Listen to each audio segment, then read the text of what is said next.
asifiwe. Bwana Yesu asifiwe kanisa. Kwa majina naitwa Msiba, nilitokea Msasani. Mimi hapa na ushuhuda wangu mawili. Ushuhuda wangu ya kwanza, Mungu ametuonekanika katika familia yetu. Baba yangu alikuwa anaumwa, akawa anasumbuliwa kisukari na pressure kwa miaka 23. Baada kuhamia shule ya Mikocheni, kwa hapo Mikocheni B, nikakutana na mwalimu wetu akawa tufundisha maneno ya Mungu. Nikamwelezea changamoto ninayoipitia, akaniambia njoo kanisa hapa TG Kawe. Ukihamia hapa, ukimwabudu Mungu kwa kweli, kwa moyo wako wote, Mungu atakuponya baba yako, pia atakusimamia kwa kila jambo. Namshukuru Mungu sana. Babangu alikuwa ameteseka kwa miaka 23, naongea kwa sasa hivi sasa.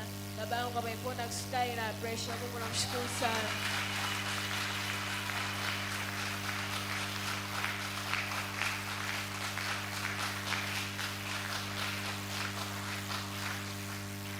Shida yangu ya pili, mimi nilikuwa nasumbuliwa kwenye masomo pamoja na elimu yangu tangia nilipoanza kwa mdogo. Kwa niseme kwa kifupi, primary nilisoma Morogoro pale Montfort. Masomo yangu yalikuwa chini sana, yani ilikuwa poa sana. Nilikuwa nadhaulika sana, nilikuwa nachekwa sana, nilikuwa natengwa sana. Hata nikaenda kumfuata kwa mwalimu, akaniambia Helen, ukipambana ila ukisoma kwa bidii masomo yako hapo chini sana. Hata nikijitahidi kusoma kwa bidii vyovyote, hata kukesha kwa usiku, nikaenda kufanya mtihani bali nakuwa na feli. Nilikuwa naumia sana, muda mwingine nikafika stage nafikiria vibaya sana, nilikuwa najilaumu sana kwa nini nilikuwa nimezaliwa. Bali nilipohamia kanisa hili, niliona Mungu anaona thamani yangu hapa kwa duniani. Namshukuru Mungu kwa namna moja au nyingine. Alinisaidia darasa la 4, nilifanya vizuri, nilifaulu. La 7 pia the same.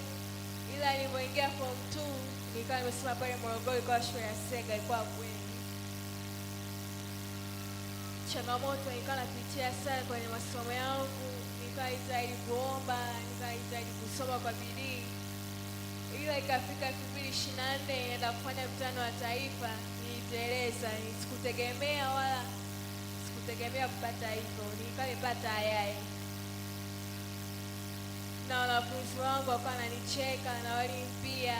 Jina langu pale ile shule lilikuwa inaonekana ilikuwa imechafuliwa sana. Nilikuwa najilaumu sana mpaka ikafika stage nipanda hata juu ya ghorofa, hata nijirushe, hata nijiue.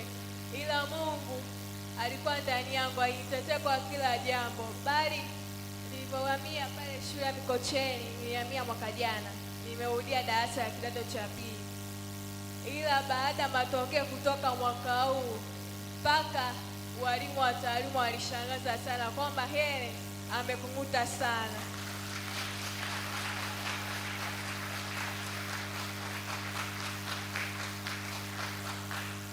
Ningependa nimesimama mbele yenu, sina mengi ya kusema, bali Mungu ni mwema, yupo katikati yetu.